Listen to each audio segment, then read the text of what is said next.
Hello and welcome to You've Seen It Before, movie reviews with connections in mind, and welcome back to another installment in my reaction series to each and every episode of Season 1 of Star Trek Picard.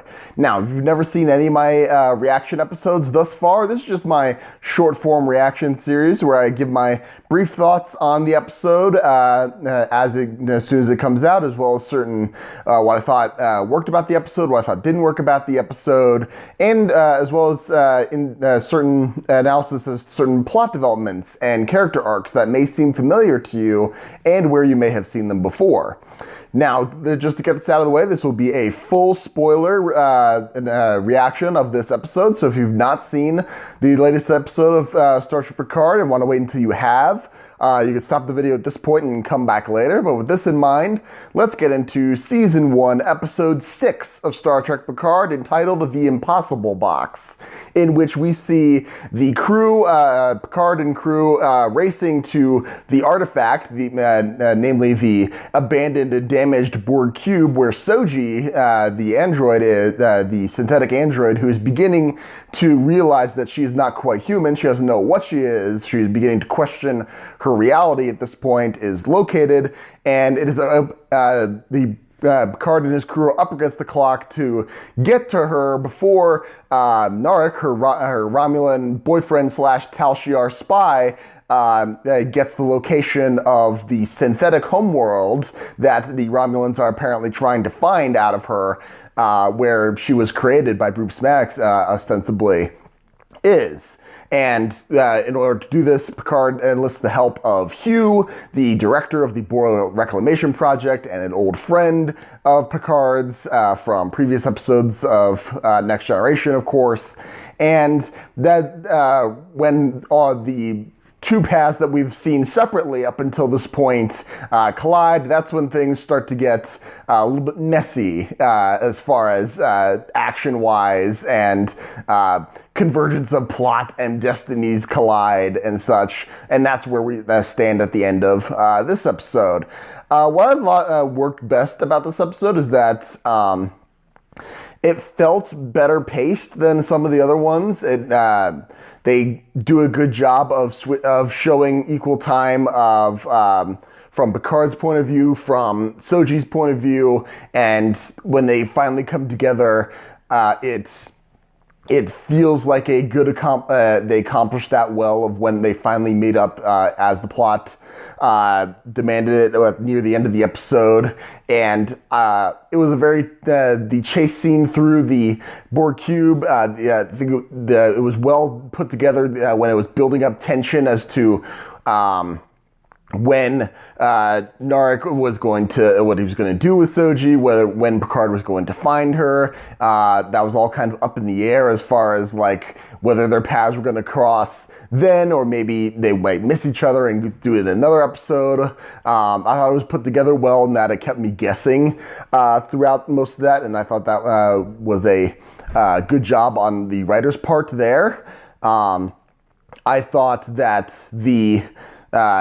all the characters this time around were used effectively.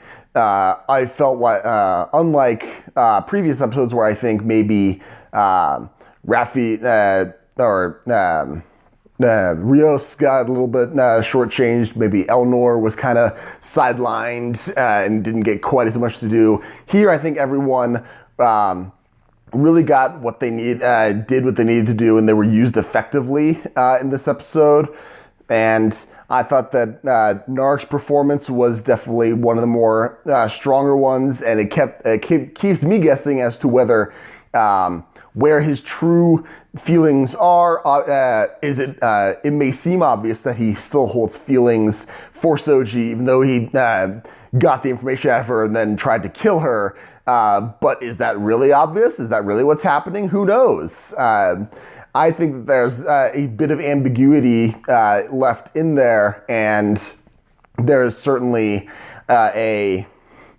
something that can be explored later on. I think the writer's doing a good job of keeping a certain amount of ambiguity in his character, where his motivations truly lie, whether it be with the Tal Shiar or to Soji, where his feelings towards her, are they real or are they not? Is he actually trying hard to justify real feelings to his sister, or is he not? I thought that there was a certain ambiguity to that, and I thought that was a good job. Really, I didn't think anything really didn't work in this episode. I thought it was well put together. If anything, my one little tiny gripe about this episode is the way that we get a better look at the Borg Cube and the reclaimed ex-Borg that are on the cube in this episode.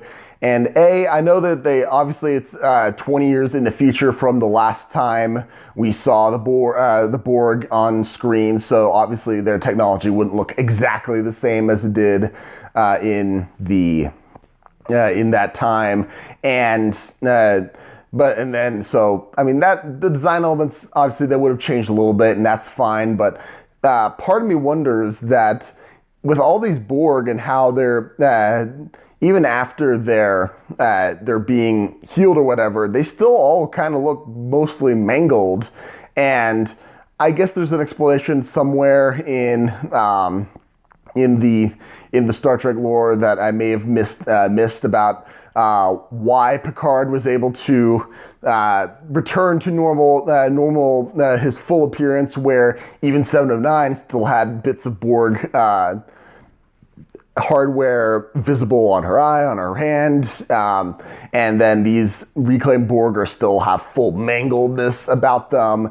I feel like that was sort of they could have done a little bit better, like maybe done a little bit more showing of where the healing process could go. I mean, I'm sure right when they get reclaimed, they're a little bit more mangled, and obviously Hugh is more put together, even though he's got a whole bunch of stuff on his face. Maybe maybe to show someone the next step where there's even less Borg technology. I mean, all this is just is minor, like, in my opinion, world building. They could have explained it a little bit better, but overall, I think this episode worked really well, and now I'm worried that now we've had a decent action episode this time.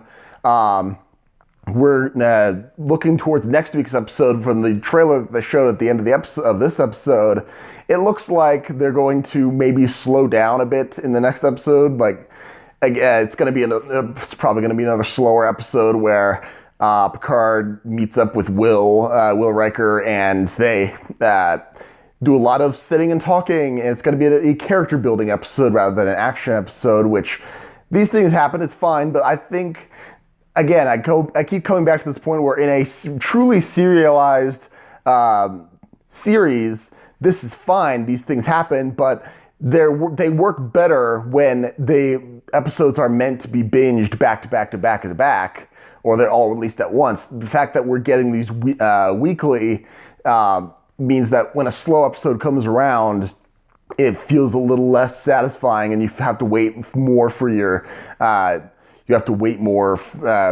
another week for true satisfaction in that regard. And then when they don't do the big thing right away, then doesn't really build up. It doesn't really completely satisfy the build up that you've done, giving us that pause in 1 week, and then a smaller action episode the next week. So again, that may not happen next week. That's just my impressions looking at the trailer for next week's episode. But overall, I thought this was a pretty good episode. Some things that I thought that seemed familiar is this episode deals a lot with Soji dealing with implanted memories and how she's reconciling with these two sets of memories, and her perceived reality, and then these new memories cropping up that seem to contradict that new and that previous unquestioned reality. And you've seen this in Star Trek before in episodes like Schisms, I believe is the episode where crews from the Enterprise get abducted, and then they don't know what happened to them, so they have to go under hypnosis. Some go under hypnosis, they try to recreate their experience on the holodeck to jog their memory as to what happened to them. And also the Star Trek Voyager two-parter Workforce, where the crew got implanted with false memories, and then they have to reconcile with their implanted memories with their actual memories, and there's a certain conflict there. Another cinematic example of this would be The Island, where not only do the Scarlett Johansson and Ewan McGregor's characters, they have to reconcile with the fact that their memories aren't real, but also the fact that they're only 3 or 4 years old, and not in their mid-30s or whatever, kind of like what Soji did here with, she finds out that all of her stuff is only 37 months old, and that doesn't jive the fact that she appears to be in her late 20s, early 30s at that point. So there's that going for them. But other than that, those are the main points of comparison that I saw in this episode. What did you think of this week's episode of Picard? Did you like it? Did you not like it? Did I miss something in my analysis? I may have missed something. Let me know in the comments down below. Thank you so much for watching. I appreciate whatever audience I can get. And if you like anything on my channel, be it this video or any other video on my channel, please give me a like, share, and especially a subscribe. I'd very much appreciate it. Thank you so much for watching again. But just remember, there is nothing new under the sun. And yes, you have seen it before.